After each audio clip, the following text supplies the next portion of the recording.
Hello everyone. I'm going to make a sermon video today. At the last number 7 of 7 steps to approaching God, the lesson that Naomi taught Ruth about approaching Boaz. I'm in the 3rd chapter of Ruth. I'm going to go 1 through 5 in the King James Version of the Bible.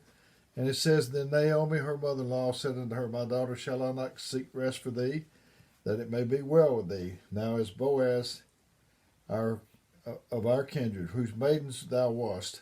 Behold, he winnoweth barley tonight in the threshingfloor. Wash thyself therefore, and anoint thee. So get to the place, wash thyself, anoint thee, put thy raiment on, get thee down to the floor. Number 5, make thyself known unto the man till he shall have done eating and drinking. And it shall be when he lieth down that thou shalt mark the place where he lie. Thou shalt go in and uncover his feet and lay thee down, and he will tell thee what thou shalt do. And she said unto her, All that thou sayest to me I will do. So we at the place number 7, never try to shine until God puts his light on you. You can't come. You can't shine unless God calls you. Unless God shines his light upon you and says, Come now, it's your time. You can't come when it's not your time. 1 John 2, 8 through 11 says, Again, a new commandment I write unto you, which thing is true in him and in you, because the darkness is past, and the true light now shineth. He that saith that he is in the light and hateth his brother is in darkness, even unto now. He that loveth his brother abideth in light, and there is none occasion of stumbling in him. But he that hateth his brother is in darkness, walketh in darkness, and knoweth not whither he goeth, because the darkness hath blinded his eyes. John 1, 4 through 9 said, In him was life, and the life was the light of men.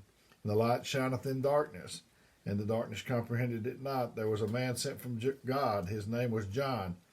The same came for a witness, to bear the witness of the light, that all men through him might believe. He was not that light, but he was sent to bear witness of that light, that was the true light which lighteth every man that cometh into the world. I'm not that light. I don't have that light. I just reflect that light. We need to let God shine through us. We can't shine on our own. Don't shine so others can see you. Shine so that through you others can see him. And as I said, we have no light except when God shines on us. The moon can only be seen as a result of the sun's lights reflecting on it. It does not produce any light on its own, and that's the way we are. It's like David, who was a go-fetch-it boy. Nobody knew what things he was going to do. Samuel came down to anoint one of the sons of Jesse to be the next king. Saul wasn't doing right. And I think I've heard or read where Samuel started with the first one, the biggest, strongest, number 1. And he got down and he went through all of them boys. And none of them, he couldn't anoint any of them. He said, Do you have any more sons? He said, I got one more. He's tending the sheep. That's how much they thought about David. He wasn't in the thick of anything. He was just out of the way, tending sheep. So Jesse gave him some cheeses. They was down there in a battle against the Philistine army, and there was a man down there named Goliath, the giant, and he was defying the armies. And David was tending those sheep. You see pictures of the sheep, and they look white in those pictures. Oh, no, they're not. And they smell. So David's father only saw him merely as an errand boy, a go-fetch-it boy. But when God promotes you, you don't have to try to promote yourself. You don't have to try to explain to anybody, I'm not a go-fetch-it boy, and I'll show you one of these days. You don't have to try to make a name for yourself. You don't have to pass out cards and drop your name. You don't have to I can't think of the word right now. When you're in business, you try to pass out cards and things. You don't have to. You don't have to do that. When God chooses you, you can be on the backside of the desert living a life of mediocrity, and God will snatch you out and put you in a place for His purpose. Is there anybody in this listening sense that God has chosen you? Don't you know that there's something greater for you than what's you've come into already? If so, you're not intimidated by anyone. You're not jealous of anyone. Not fighting for your position, for a position or turf. Reveal. If you cut out all the lights and everybody was quiet, it would appear that there's no one in here. If we cut the lights back on, maybe there's somebody in here. The light didn't make them come in here. It just shined the light and revealed what was already there.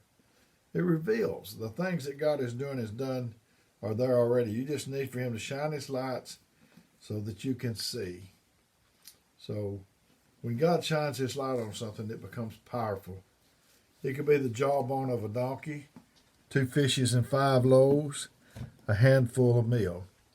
God can take the least amount of things and make it work.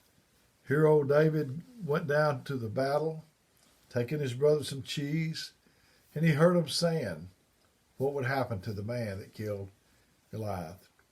And he was listening. And he said, what was that they said that was going to happen?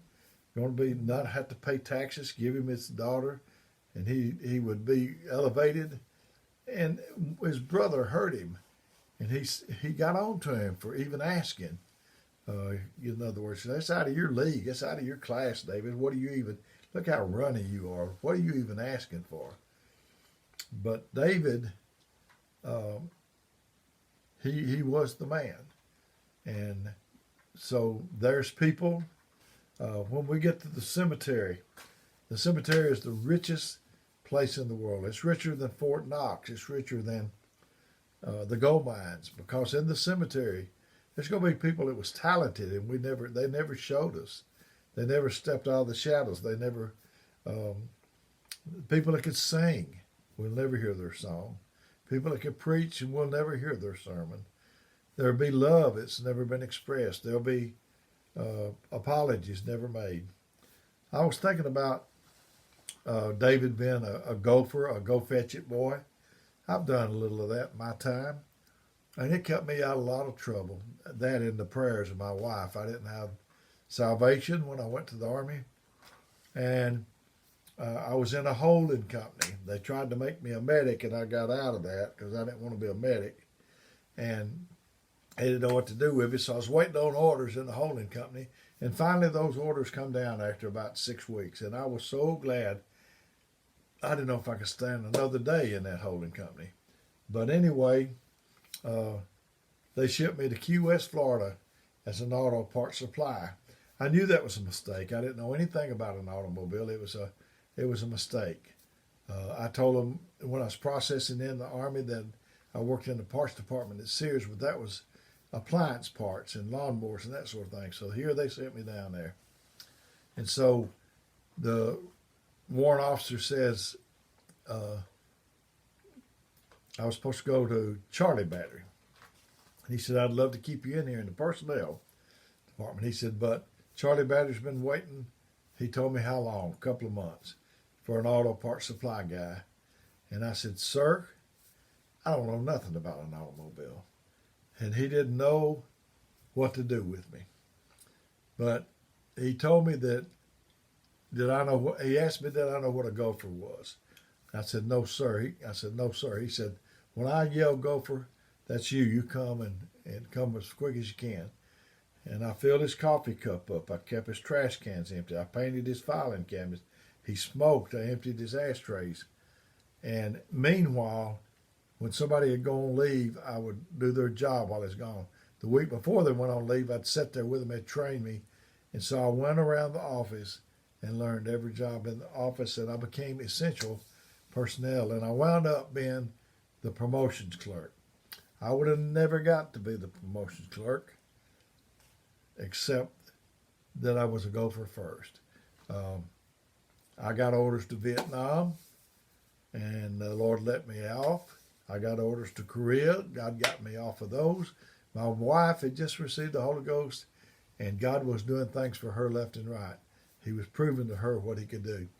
And and it didn't hurt that I had become essential personnel. But you can't start at the top. You got to start. If you're not a good follower, you'll never be a good leader. So I'm glad of my time as a gopher. And when I was coming along in the ways of God, I tried to listen to those old men, stay in the background, and just learn and bide my time until it was my time. So I'm telling you, just wait. Just work in your place and wait. And God has a plan for you. He'll manifest it. So I've been giving you this completes this series today on the 7 steps approaching God. And we'll start something else sometime or another. But just give me your comments in the comments section. If you haven't subscribed, subscribe. And my phone number is 256-508-4410. In case you'd like to text or call me, I can't get back to you right away, then I will when I can. May God bless you is my prayer.